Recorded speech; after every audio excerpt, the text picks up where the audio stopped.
Chhattisgarhi video देखने के लिए हमारे चैनल को सब्सक्राइब करें और दबाएं इस बेल आइकन को, ताकि हमारे वीडियो के नोटिफिकेशन आपके पास पहुंचे सबसे पहले।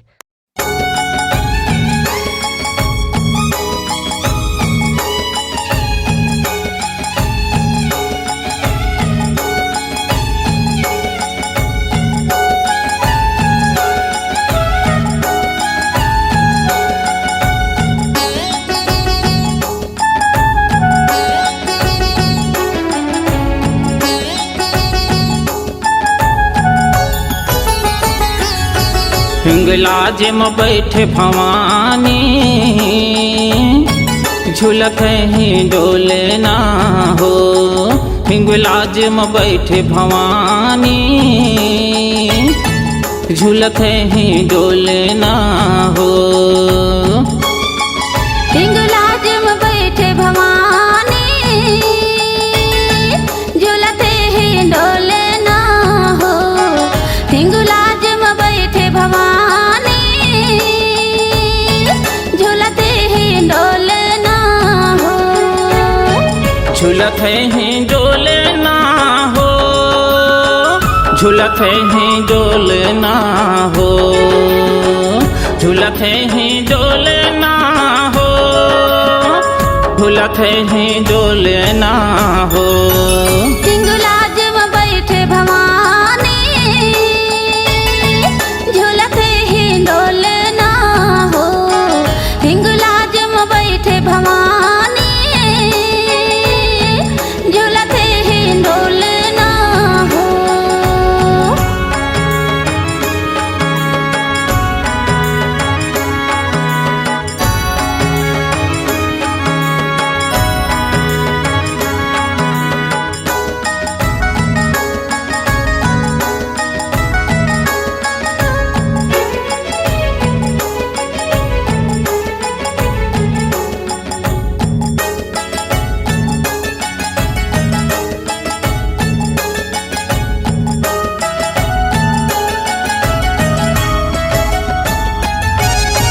काहिन के तुर पल न बने हैं, काहिन के लग डोर माँ। कौन हतोरे चमर डोलावे, कौन खिंचे तुर डोर माँ। कौन खिंचाए तोर डोर भवानी, कौन खिंचाए तोर डोर हो माँ।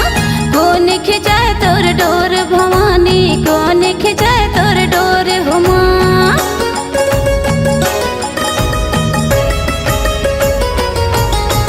काहिन के तुर पल न बने हैं, काहिन के लग डोर माँ। कौन हतोरे चमर डोलावे, कौन खिंचे तुर डोर माँ। कौन खिंचाए तोर डोर भवानी, कौन खिंचाए तोर डोर हो माँ।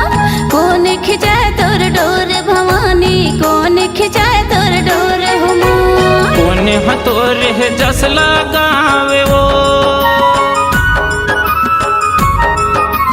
कौन हतोरे जस लगावे, माया के झूले ना हो। हिंगलाज में बैठे भवानी, झुलते ही डोले ना हो। हिंगलाज में बैठे भवानी, झुलते ही डोले ना हो।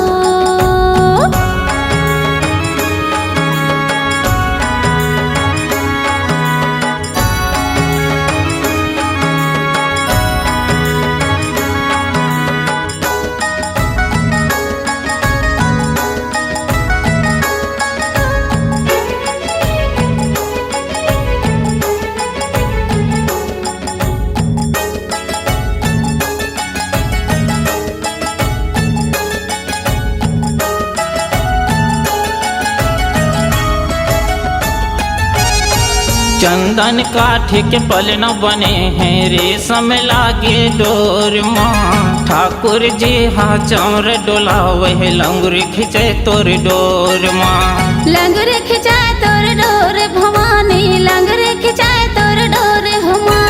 लंगर खिंचाए तोर डोर भवानी, लंगर खिंचाए तोर डोर हो माँ।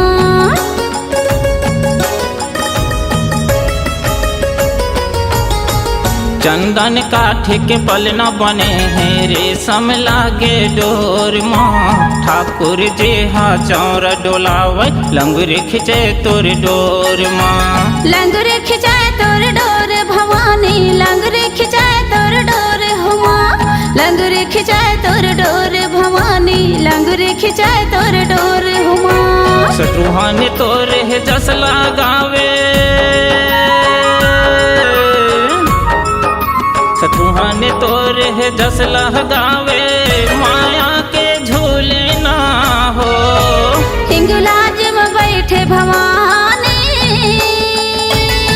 झूलते ही डोले ना हो हिंगलाज में बैठे भवानी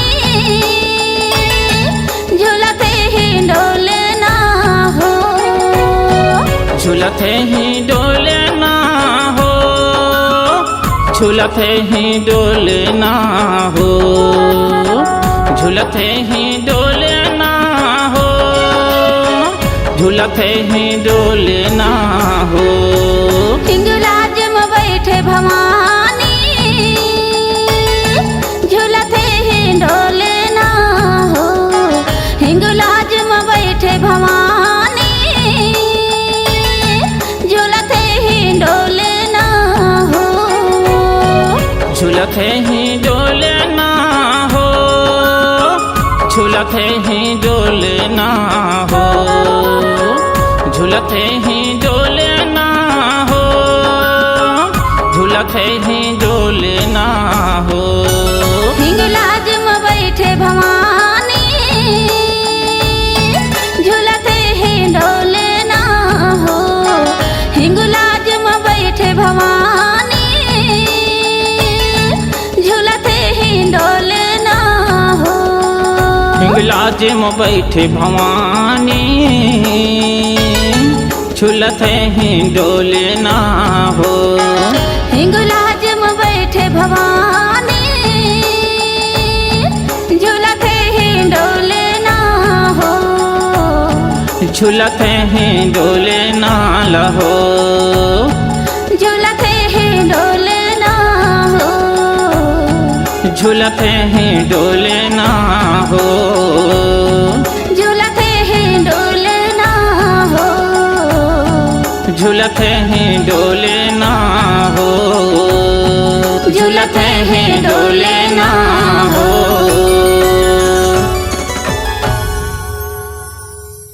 अगर आप अपनी आवाज को एक नया आयाम देना चाहते हैं तो चले आइए मल्टी ट्रैक डिजिटल रिकॉर्डिंग के लिए संपर्क करें HK म्यूजिक कंपनी कोटा डबरी चांपा छत्तीसगढ़। मोबाइल नंबर है 9329238487 और 8085380339।